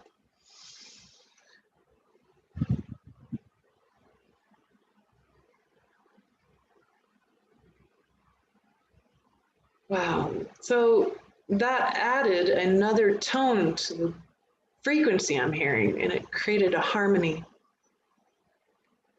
And in this case, that love, courage, and contentment, it's created a sort of beautiful, refined, even deeper center to this pillar that was gold, deep red, and now a beautiful center, but in the middle of it, it spreads out into this deeply formless light that's this just lovely modulating pink and light blue and white, bright, bright light. And it's very fine. It's like a mist. It's beautiful. Awesome. All right. Now come up into the mind. You're going to use the third eye and the crown in this case. So usually that'll be like this nice in-between spot right here.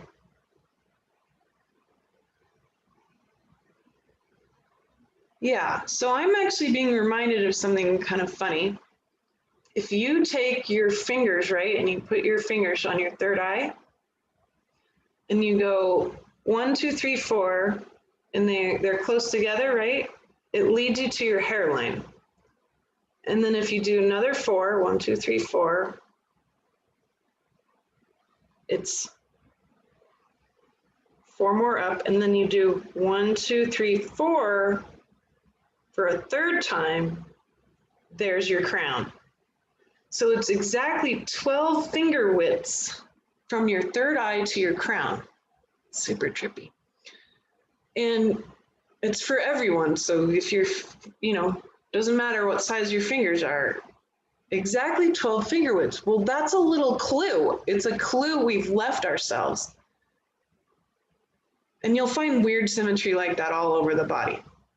But it's a clue. It's a clue about 12 dimensions, 12 strands of DNA.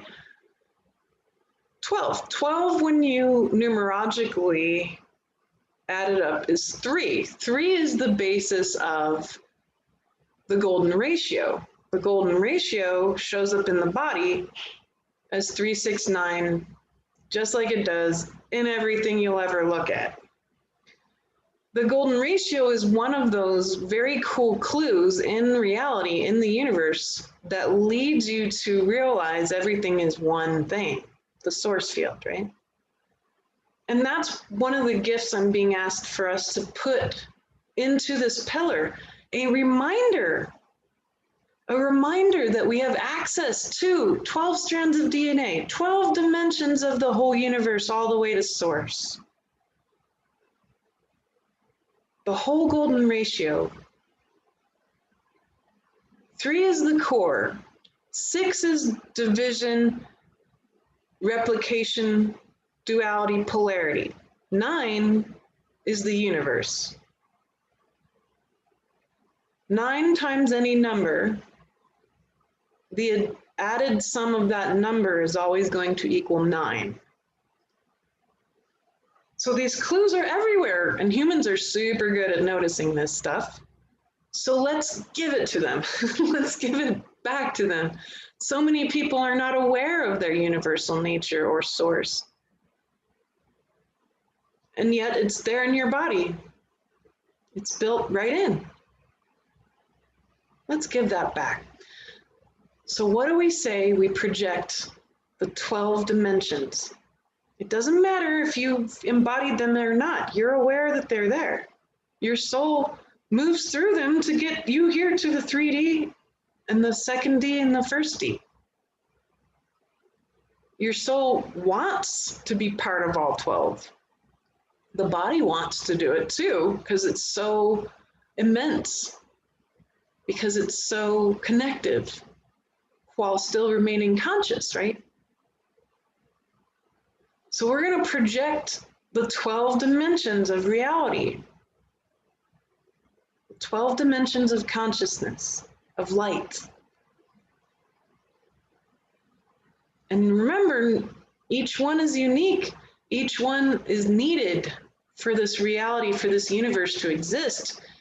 There's no one that's more important than another. The 12th dimension's super cool, guys, but don't forget about the first. The first is close to stillness too. Everybody doesn't like the 3D right now, but the 3D is really cool. Everybody wants to go to 5D. 5D is cool too, but so is second D. Nobody talks about second D. It's all important. Let's put that out there. All the 12 dimensions are available, and they are all valuable. And that, along with any other intentions you want for humanity right now, all essences, all 12 dimensions are available and are important.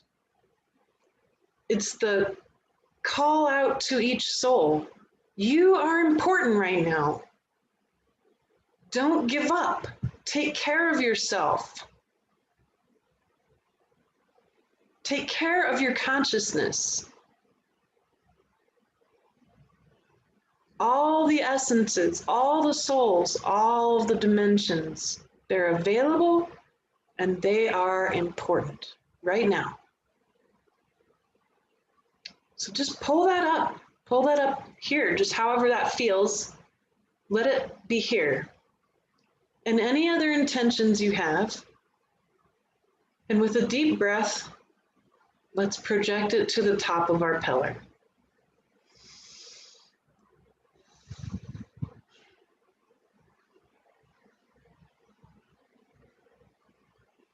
Wow, that made my face feel very weird.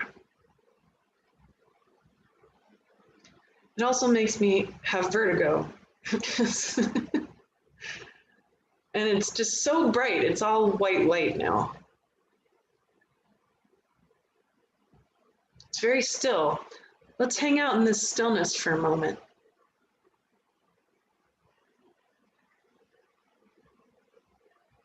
If it feels uncomfortable, allow it.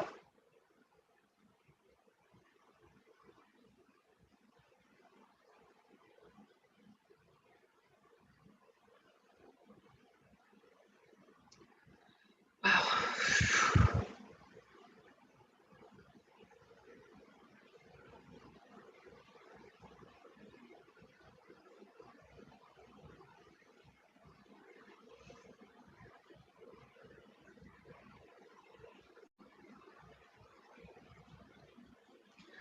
I feel so much consciousness awakening. Like people are looking around saying, oh my gosh, where am I? How'd I get here?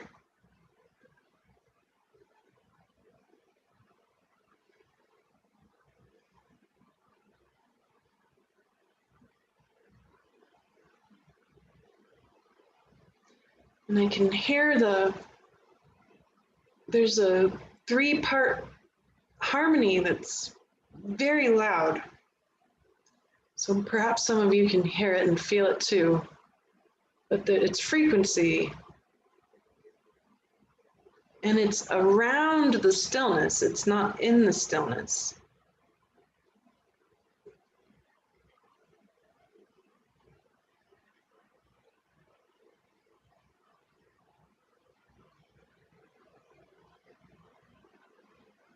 This is very beautiful.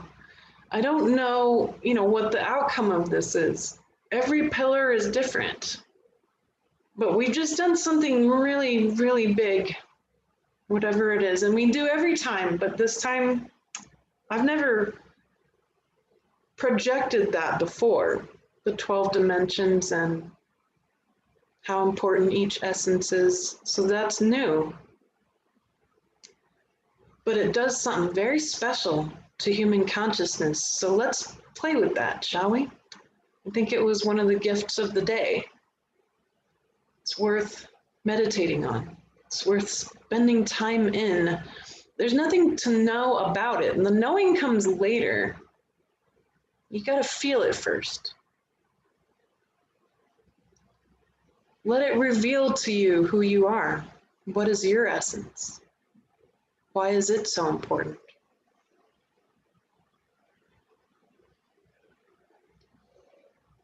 I'm very, very happy we got to do this today. I'm glad I pulled myself out of bed.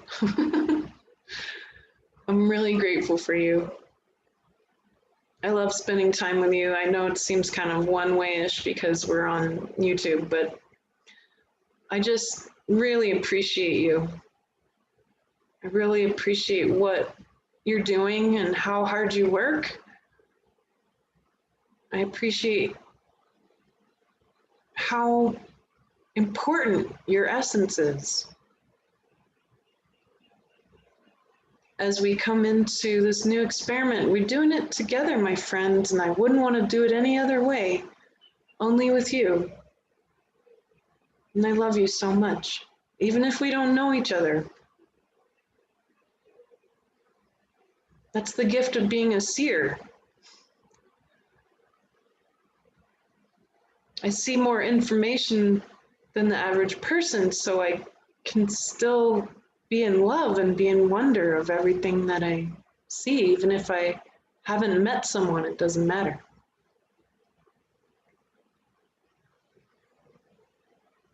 And if you can approach all of these things in your life the same way, with great love and with reverence, and to respect and notice everything you see,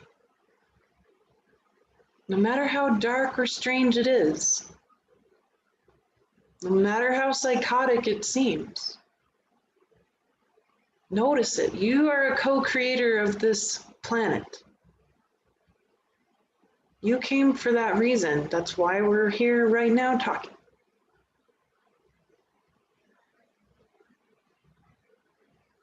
We're doing this together.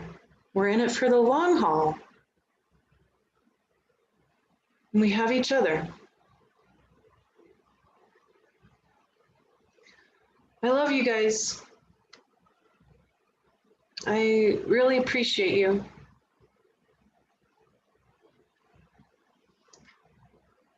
Let's work together some more. I'm going to teach 2 classes this month. I have sessions in place as well. So if you need some support, just let me know. My website is seerandscientist.com. And the days I'm going to teach are the 16th and the 30th. And on the 16th, I'm going to teach healing the masculine feminine, what that doorway is all about. I'm going to talk about some concepts that are deeply important for us to utilize, for us to do that job, right? And then on the 30th, I'm going to talk a bit about conscious parenting, I think. I haven't decided, but I have some ideas. So, hey, if you have some things you'd like me to teach about, let me know, because the last class we did was called Empaths and Entities, and it was awesome. And my friend and client, student, whatever, all the above, had asked me to teach it. And I thought, wow, that's a great one. Okay, I'll teach that class. It was a smash hit. It really was beautiful. We did amazing, deep dive into being an empath and dealing with entities. And I was so excited about that class. So if you have a topic, just email me and say, hey, one of these days will you teach on this topic or whatever that you want to know about. I really listen to that stuff. I care about it. And then the next call that we're doing live on YouTube, guys, is on the 31st. And if you're not getting notifications from me, the best way that I'm able to send out when I'm doing stuff is via email. So if you can grab a subscription to my website, just pop yourself in, and then I'll be able to email you, because I've had some people say they didn't get the notice for today's call. But you can count on that I'm going to try my very best to do it every last Sunday of the month at the same time, noon Eastern time. And in noon Eastern time, USA time. So some people's emails block me, guys. So it's really hard for me to get this kind of info out, especially Apple users. So iCloud or me.com, or a lot of the Apple servers block all my emails. And sometimes Gmail throws me into promotions, so you don't see it in your inbox. This is just the nature of tech these days, right? And you know how little information or controlled information there really is out there available. So if you also subscribe on here on the YouTube, it'll show up when I'm live, and I try to come on 10 minutes beforehand so that we can just say hi, and that way people can see it on the YouTube. Oh, Elizabeth's live, okay, or whatever. So those are the two ways. Subscribe to the YouTube, subscribe to my email list, and we'll go from there. Sometimes these email servers are a real pain, and they just kick everybody off. Or they hide emails or erase them, or they never get through at all. So we'll keep trying. And if you know any other better ways for me to be able to reach you and let you know when things are happening, I'm open. I'm always open to new ideas and whatever. So I've got your back, and thank you for having mine. I appreciate you. I love you. I look forward to this coming month. There's a lot of magnificence for 2021. And if we're strong and we stick together and we keep doing this kind of work, we're going to be able to get through this and not only survive all of the crumbling of many systems, but recreate them entirely. And we are the creators of the new earth. We got a lot of work to do, and it's glorious work. I wouldn't want to do anything else. All right, my friends, I love you. Namaste.